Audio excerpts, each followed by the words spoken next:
අඩු කරගන්නවා. දැන් ඉතින් ගෝ එක තෙල් දාගන්න හදන්නේ. මම ඔන්න මිරිස් එකට මොනවාද මිරිස් දැම්මා බෝංචි වලට.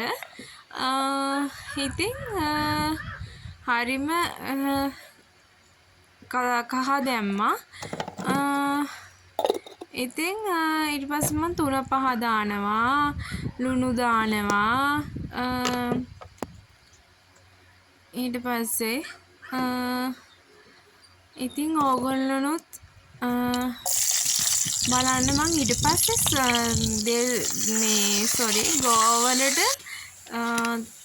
කරපිංච සුදුලුණු කෑලි මිරිස් මං තෙලට දාගන්නේ. තෙලටම දාගෙන තමයි ගෝ එක මං තෙල් දාගන්නේ. හරිම රසවත් ඒක. මං ගෝව ටික දාගත්තා. ඔක්කොම ලුණු පහේකටම දාගත්තා. ඉතින් ඔහොම ගෝ හදලා බලන්න මාර රසයි. තෙලටම දාලා කෑලි මිරිස් මාර මේ එකක් තියෙන්නේ. ඉතින් ඕගොල්ලෝ කාලා බලන්න එහෙම මම ලුණු කුඩු චුට්ටකුත් තියගත්තා. ඊට පස්සේ මම බෝංචි එකයි කැරට් එකයි හදාගත්ත දියකිරි දාලා දැන් මිටි කිරි ටිකක් දැම්මා. ඉතින් ඔහොම තමයි. ඉතින් යාළුවනේ මම සබ්ස්ක්‍රයිබ් කරලා නැත්නම් අදම සබ්ස්ක්‍රයිබ් කරන්න. තවත් වීඩියෝ